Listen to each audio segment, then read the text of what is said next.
Bharatiya Janata party के माननीय राष्ट्रीय अध्यक्ष जगत प्रकाश नड्डा ने आज शनिवार को हिमाचल प्रदेश के सिरमौर में नवनिर्मित भाजपा कार्यालय का उद्घाटन किया और भाजपा कार्यालय देहरा की पट्टिका का लोकार्पण किया।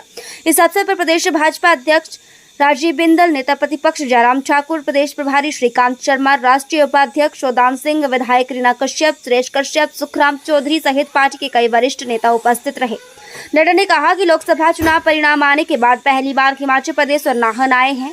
उन्होंने कहा कि हिमाचल की चारों लोकसभा सीटों पर भारतीय जनता पार्टी के उम्मीदवारों को विजयी बनाने के लिए उन्होंने प्रदेश की जनता का हृदय से धन्यवाद किया है। हिमाचल की जनता के आशीर्वाद से 60 सालों के बाद कोई प्रधानमंत्री लगातार तीसरी बार बने हैं तो वो आदरणीय प्रधानमंत्री नरेंद्र मोदी है। प्रधानमंत्री नरेंद्र मोदी ने वर्ष 2014 में कहा था कि पार्टी को अपने पांव पर खड़ा करना है और आत्मनिर्भर करना है। भाजपा का जिला कार्यालय भी पार्टी को आत्मनिर्भर बनाने में बहुत ही महत्वपूर्ण भूमिका अदा कर रहा है। राष्ट्रीय अध्यक्ष ने कहा कि भाजपा के कार्यकर्ताओं ने वे दिन भी देखे हैं जब किराए के मकान में भाजपा कार्यालय चला करता था। कभी भाजपा समर्थक से उनके दुकान के ऊपर भी जगह लेकर कार्यालय चला करते थे। वहां कार्यक्रम के लिए व्यापार मंडल की दरी लाते थे और कार्यक्रम करते थे, फिर उसी दरी को समेटकर व्यापार मंडल को वापस पहुंचा देते थे। इसीलिए भाजपा कार्यकर्ताओं से वे कहना चाहते हैं कि जब उजाले का आनंद लेना है तो अंधेरों को याद करना चाहिए।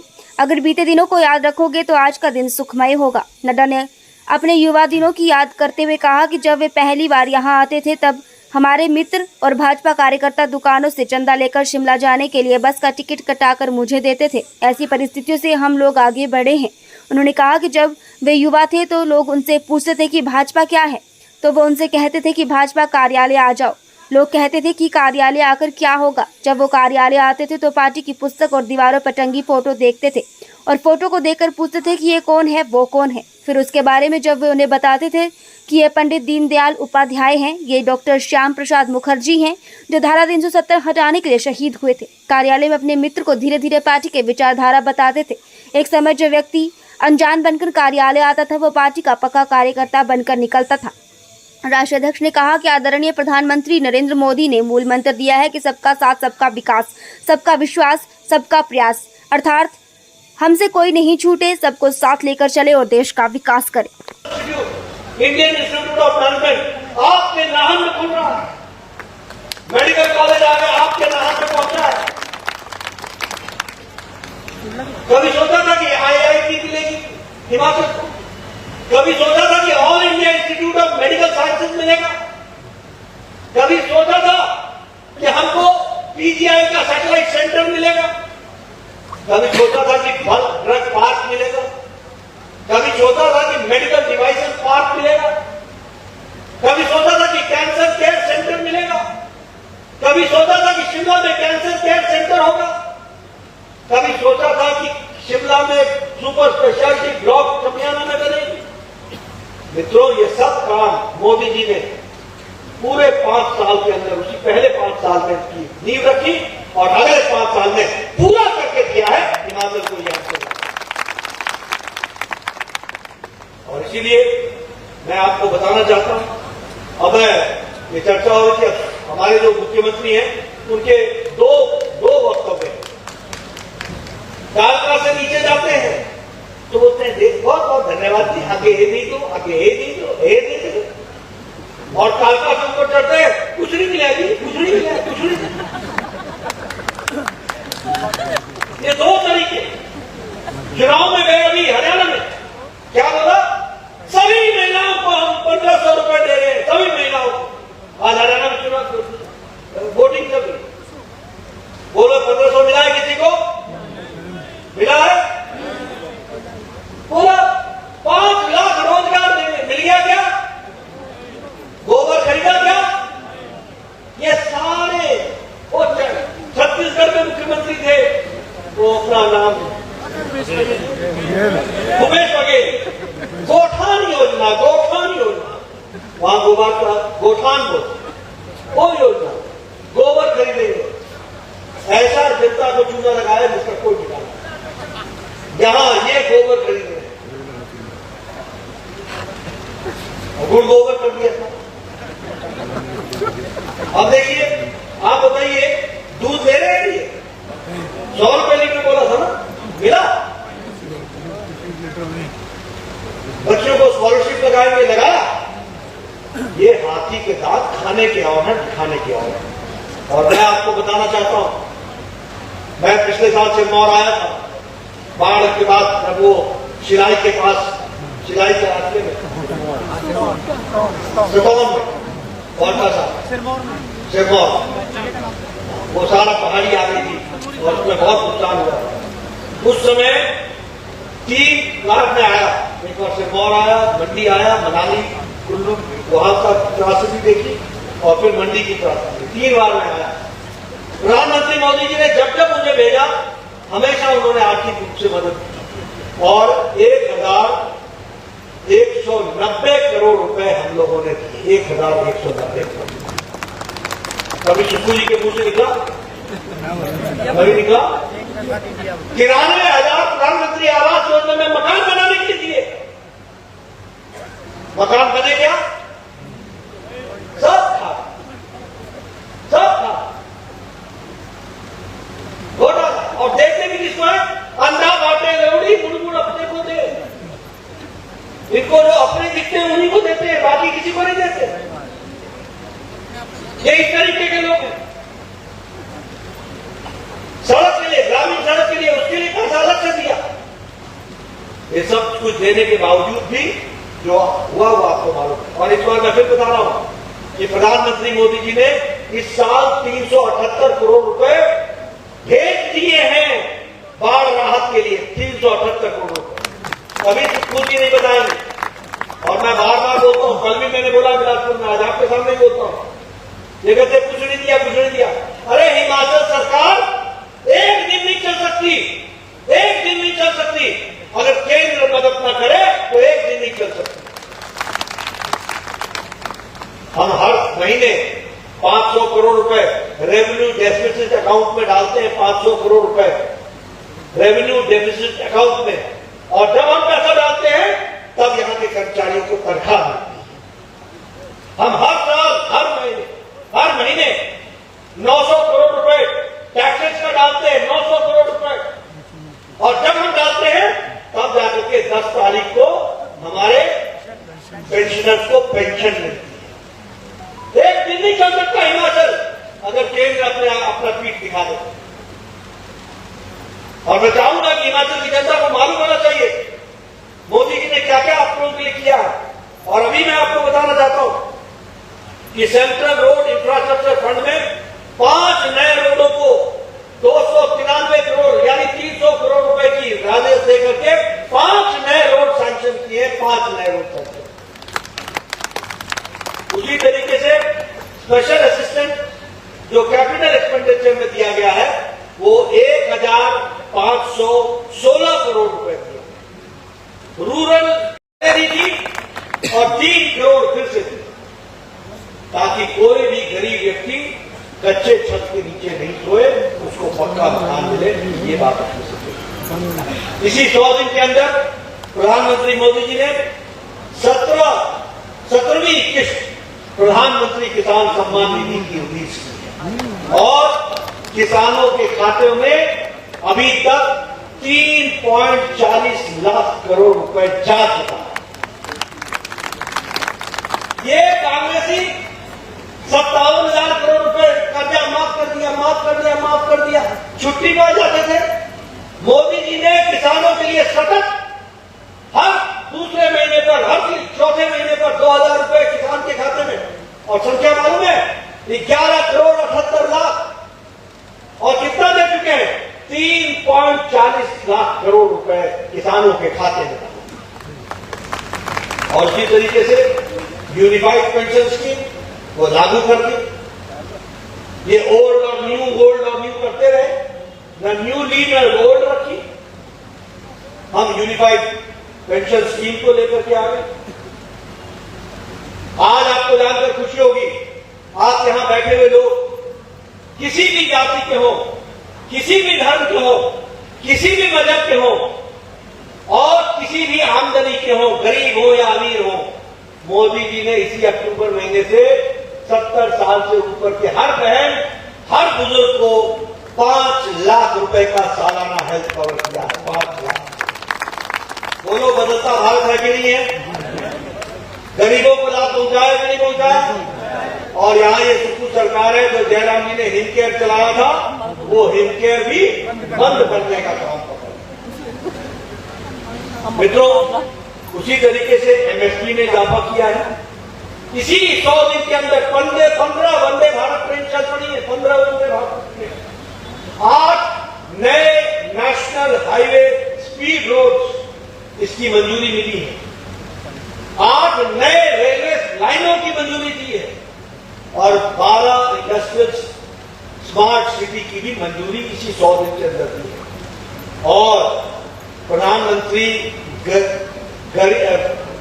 ग्रामीण सड़क योजना के तहत चौथे फेज में 62,500 किलोमीटर की मंजूरी दी है, जो 25,000 गांवों को जोड़ेगा और उसका लाभ हिमाचल को सबसे ज्यादा मिल रहा है, क्योंकि जो छोटे कस्बे थे, जो छूट गए थे, वो इसमें जोड़ दिए जाएंगे और 25,000 नए गांवों को जोड़ा जा रहा है।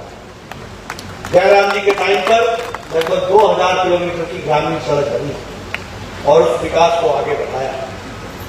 मित्रों, जब मैं 10 साल की कहानी सुनाता हूं तो आपको मालूम ही होगा कि भारत की अर्थव्यवस्था जो 11वें नंबर पर खड़ी थी, मोदी जी के नेतृत्व में वो 5वें नंबर पर खड़ी है और तीसरे टर्म में मोदी जी के अब वो अर्थव्यवस्था भारत की तीसरे नंबर की अर्थव्यवस्था हो जाएगी।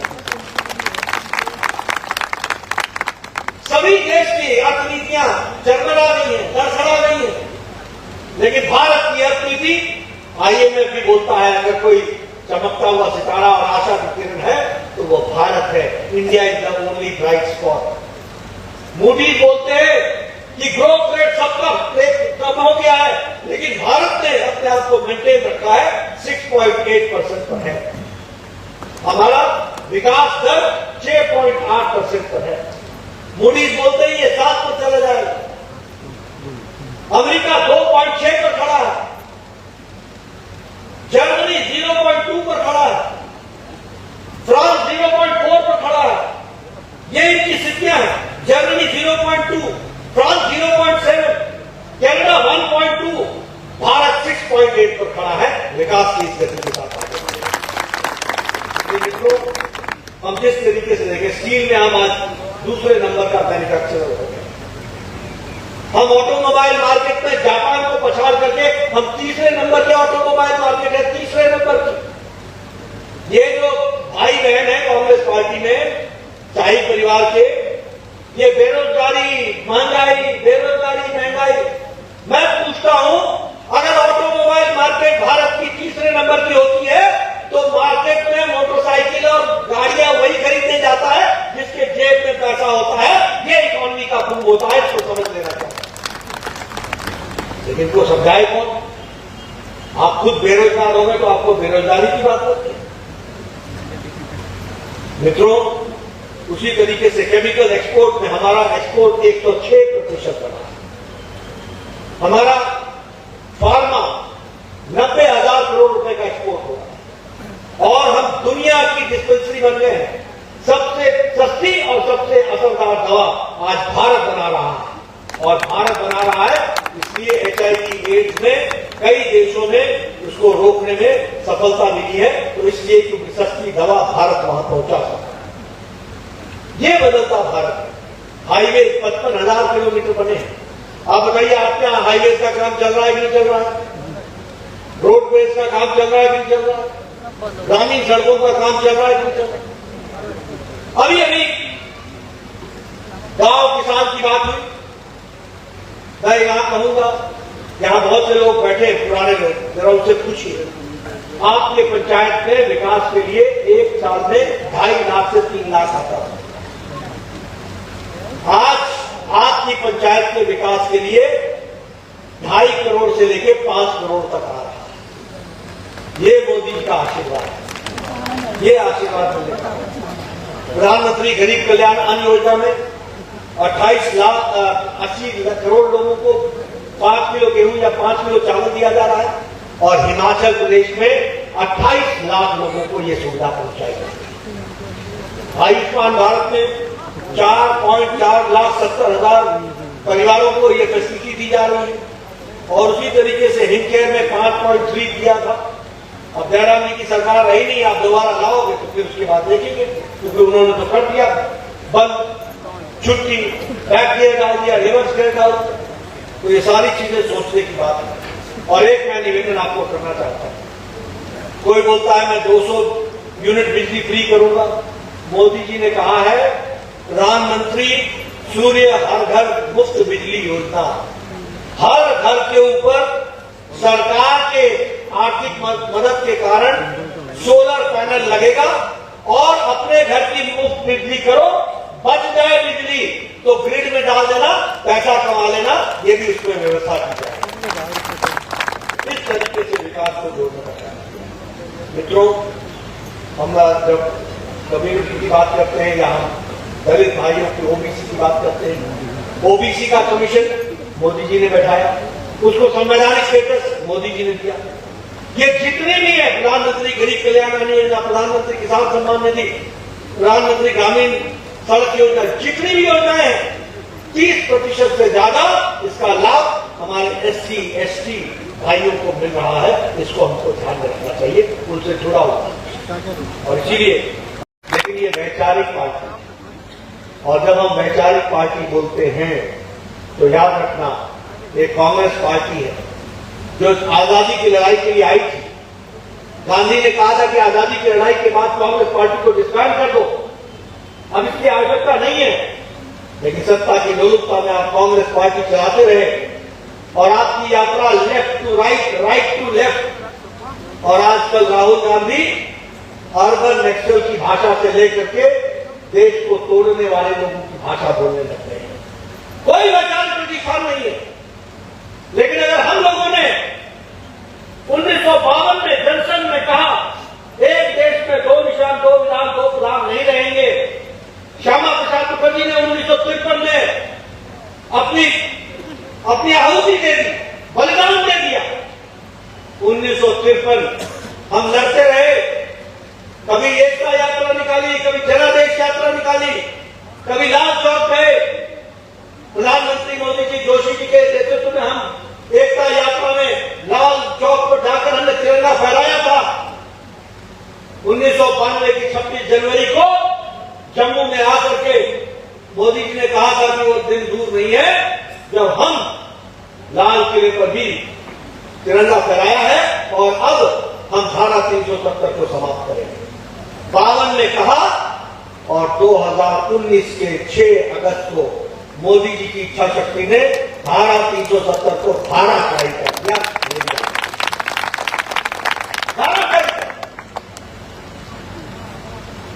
ट्रिपल तलाक, 3 तलाक, सुप्रीम कोर्ट ने कहा कि 3 तलाक बंद होना चाहिए। शाहबानू के केस में कहा कि शाहबानू को राहत मिलनी चाहिए। तुष्टीकरण की राजनीति में और वोट बैंक की राजनीति में स्वर्गीय राजीव गांधी ने कानून बदल दिया, लेकिन 3 तलाक नहीं हटा सके, हिम्मत नहीं हुई।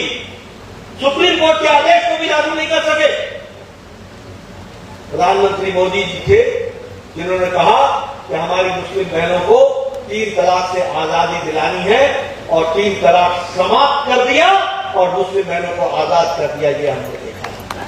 इसमें वैचारिक पार्टी है।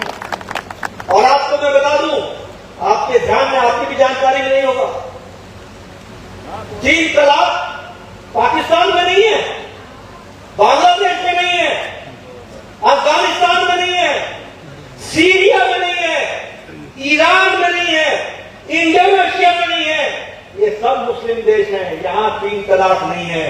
और हमारे सेक्युलर भाई तुष्टीकरण का झंडा लेकर के यहां ट्रिपल तलाक चला रहे थे। उसको समाप्त करने का काम किया तो मोदी जी ने किया। 1998 में पालमपुर में ही हम लोगों ने कार्य समिति में पारित किया था कि हम राम जन्मभूमि का रास्ता प्रशस्त करेंगे। 1989 में, क्षमा करिएगा बात, 1989 पालमपुर। हमारे विरोधी बोलते थे रामलला हम आएंगे, तिथि कब बताएंगे, हमें छेड़ते थे। 22 जनवरी को मोदी जी के कर कमलों द्वारा भव्य राम मंदिर का प्राण प्रतिष्ठा हुई, वो भी हम लोगों ने देखा। में जो भी हमने कहा, हम आइडियोलॉजी तो बेस्ड पार्टी है। हम लोगों ने कहा, दीनदयाल उपाध्याय ने कहा अंत्योदय, एकात्म मानववाद, उसी का सरलीकरण मोदी जी ने किया, सबका साथ, सबका विकास, सबका विश्वास, सबका प्रयास। और जब राहुल गांधी ने जातियों में बांटने का देश को प्रयास किया, तो मोदी जी ने कहा ज्ञान, ज्ञान के माध्यम से जी फॉर गरीब, वाई फॉर युवा, ए फॉर किसान अन्नदाता और एन फॉर नारी शक्ति, इनका हम विकास करेंगे। अगर इनका विकास हो गया तो भारत का विकास हो जाएगा, इसकी चिंता करें। और इसीलिए हम ये आपके सामने बताना चाहते हैं कि किस तरीके से हम एक आइडियोलॉजिकल बेस्ड पार्टी के रूप में चल रहे हैं। हम एक कैडर बेस्ड पार्टी हैं, और कैडर बेस्ड पार्टी जो हम कहते हैं, आज हमारा फिर से मेंबरशिप 7 करोड़ 50 लाख से ज्यादा हो गया। हम 12 करोड़ तक जाएंगे। हम 18 करोड़ की पार्टी हैं। हम 6 साल बाद अपना फिर से नवीनीकरण करते हैं, और वो नवीनीकरण हो रहा है। हमारी भारतीय जनता पार्टी के कार्यालय में 60 से ज्यादा राजदूत भारतीय जनता पार्टी के निमंत्रण पर हमारे कार्यालय में सिर्फ भारतीय जनता पार्टी को समझने के लिए आए हुए, सिर्फ समझने के लिए। 4 प्रधानमंत्री भारतीय जनता पार्टी के कार्यालय में आ चुके हैं। 5 प्रधानमंत्री और राष्ट्रीय अध्यक्ष ने भारतीय जनता पार्टी के राष्ट्रीय अध्यक्ष को जब वो दिल्ली आए, तो उन्होंने मिलने के लिए कहा कि अगर आप आएंगे और हमसे मिलेंगे तो अच्छा लगेगा। यानी आज भारतीय जनता पार्टी को दुनिया देख रही है, और दुनिया जानना चाह रही है कि मोदी जी के नेतृत्व में यह पार्टी कैसे आगे बढ़ी है। इस बात को उनको समझना चाहिए। हम कैडर बेस्ड पार्टी, हमारे 973 जिला इकाई, 973, हमारे लगभग 15,432 हमारे ब्लॉक हैं, और उसी तरीके से 1,16,000 हमारे शक्ति केंद्र हैं, और 6,80,000 बूथ पर हमारी बूथ समिति है। ये सबसे बड़ी पार्टी है भारतीय जनता पार्टी। अगर मैं कहें मास फॉलोइंग का, तो आपको जानकर के खुशी होगी कि 18 स्टेटों में भारतीय एनडीए की सरकार है। 18 स्टेटों में, 13 स्टेटों में विशुद्ध भारतीय जनता पार्टी की सरकार है, विशुद्ध 13 स्टेटों में, और 58% की भूभाग पर भारतीय जनता पार्टी का कमल खिला हुआ है, कमल खिला। 57% की जनता पर भारतीय जनता पार्टी राज कर रही है, यानी 57% की जनता का भारतीय जनता पार्टी पर आशीर्वाद है। इसलिए हम मास फॉलोइंग वाली पार्टी। 7,000 से ज्यादा हमारे जिला परिषद के सदस्य, बीडीसी के सदस्य, पंचायत के प्रधान, हमारे मेयर, हमारे काउंसिलर 7,000 से ज्यादा है। 15,500 हमारे एमएलए एमएलसी है, 1,550 हमारे एमएलए और एमएलसी है, 1,550 सबसे बड़ी पार्टी है। इसलिए मित्रों, जब हम इस कार्यालय का उद्घाटन कर रहे हैं और आप सब लोग उसके चश्मदीद गवाह हैं, तो आपको ये पत्र होना चाहिए कि हम सबसे बड़ी पार्टी और सबसे जमीनी पार्टी है, और इसको और जमीन पर लेकर के जाना है। इसका संकल्प लेने का समय आता है, इसको हमको ध्यान रखना। मैं यहां ये भी आपको बताना चाहता हूं कि प्रधानमंत्री जी ने 10 साल में देश को कहां पहुंचाया है, वो आप सब लोगों ने देखा है। 10 साल में बोलो, 10 साल में भारत बदला है कि नहीं बदला है? जरा जोर से बोलिए, बदला है कि नहीं बदला है? विकास हुआ है कि नहीं हुआ? और अब आपको मैं 100 दिन का रिपोर्ट कार्ड रखना चाहता हूं। पिछले 100 दिनों के अंदर प्रधानमंत्री मोदी जी ने